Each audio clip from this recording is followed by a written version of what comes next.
Assalamualaikum warahmatullahi wabarakatuh. Bismillahirrahmanirrahim. Bro, kita lanjutkan part berikutnya, bro.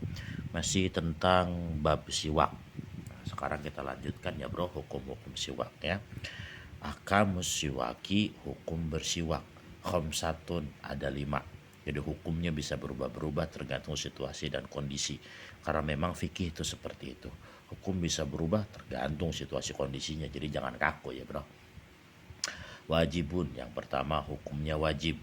Idza tawaffaqat alaihi izalatu najasatin wa izalatu rihin karihatin di sholatil jum'ati. Pertama adalah ketika bersiwak itu bertujuan untuk menghilangkan najis atau menghilangkan bau mulut ketika hendak sholat Jumat. Jadi kalau mulutnya ada najisnya, mulutnya ada baunya udah keterlaluan, apalagi itu hari Jumat, maka hukum siwakannya, hukum gosok giginya jadi wajib, bukan lagi sunnah. Lanjutannya, wa idza nadzarohu, dan ketika nazar. Lanjutannya adalah wa idza nadzarohu, dan ketika nazar. Semuanya hukum-hukum dalam fikih itu kalau nazar hukumnya berubah jadi wajib. Kita lanjutkan. Yang kedua, mandubun, sunnah, wa huwa al aslu fihi. Hukum asal dalam siwakan adalah sunnah. Wa yata'akkadu fi mawadi'a asyara ilaiha ba'duhum, dan kemudian sangat dianjurkan dalam beberapa tempat. Kemudian sebagian ulama berisyarat yusannus tiwakun kulla waqtin wa qad atat mawadi'u bitta'kidi khossol mubasyiru. Beberapa waktu siwak itu diutamakan ya, dan datang keterangan tersebut dikhususkan atau Nabi Muhammad sudah mengkhususkannya. Kita lanjutkan. Yang pertama adalah wudu'in sholatin ma' qur'anin dukhuluhu li baitin. Ketika wudu, mau sholat, mau baca Quran, mau masuk ke rumah, wa naumin, mau tidur atau bangun tidur, wantibahin, dan ketika bau mulut tagoyuru yang sudah berubah. Maksudnya bau mulutnya sudah berubah baunya. Nah, jadi ini beberapa waktu yang disunahkan untuk bersiwak. Terutama ketika hendak sholat tuh seperti yang di atas sudah kita jelaskan ya. Ketika hendak sholat itu sangat disunahkan untuk siwak. Makanya para kiai-kiai biasanya di kantongnya itu ngantongin alat siwak.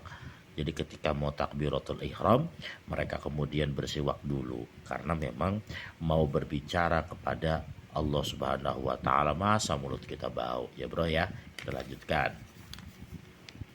Hukum yang berikutnya adalah makruh.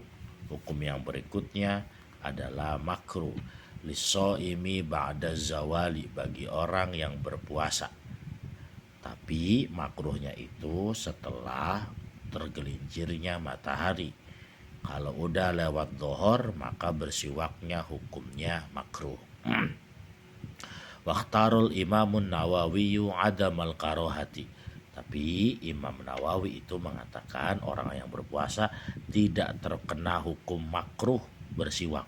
Baik dari pagi sampai maghrib baik mau tengah hari bolong, mau sore, mau jam 7, jam 8 pagi, itu bagi bagi Imam Nawawi tidak ada kemakruhan. Ya, semuanya tetap disunahkan.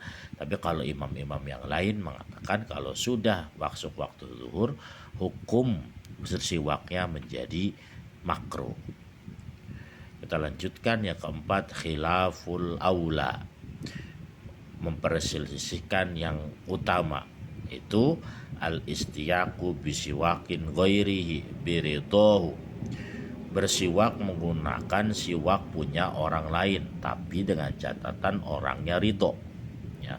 Orangnya ridho, alat siwaknya dipinjem, nah itu kita siwakan pakai siwak orang lain tapi orangnya ridho, maka hukum siwakannya menjadi khilaful aula. Karena kalau bisa siwakan itu pakai punya sendiri, jangan pakai punya orang ya.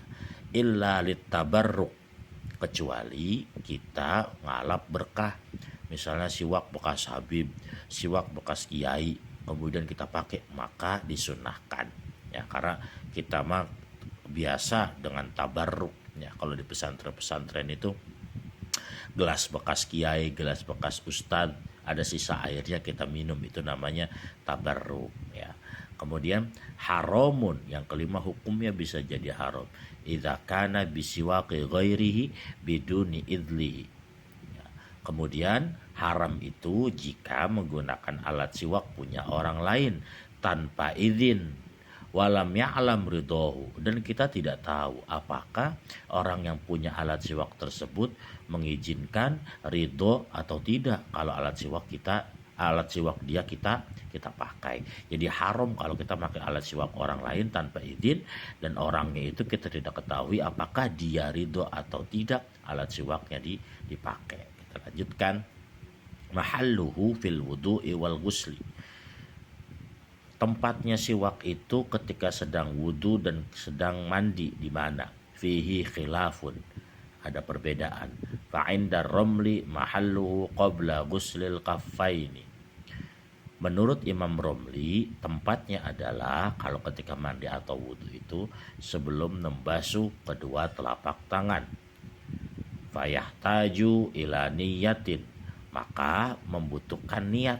Jadi niat saya sunnah siwak, annahu sunnatun lil wudu'i aw lil ghusli, bahwa siwakan itu sunnah untuk wudu dan sunnah untuk mandi. Ini pendapatnya Imam Romli. Kalau kata Imam Romli sebelum membasuh kedua telapak tangan. Perbedaannya, wa inda Ibnu Hajarin, menurut Ibnu Hajar mahalluhu ba'da ghuslil kafain. Tapi kalau menurut Ibnu Hajar, membasuhnya itu setelah membasuh kedua telapak tangan. Makanya fala yahtaju ila tilkal niyati, maka ketika gosok giginya itu setelah membasuh kedua telapak tangan, hal tersebut tidak menyebabkan menjadi butuh terhadap niat.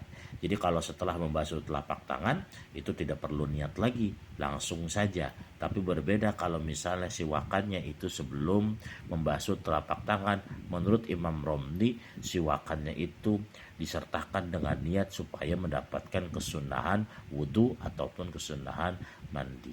Sementara itu dulu bro. Terima kasih. Kalau ada pertanyaan silakan komen di kolom komentar. Jangan lupa subscribe, like, dan share. Terima kasih. Wallahu a'lam bishawab.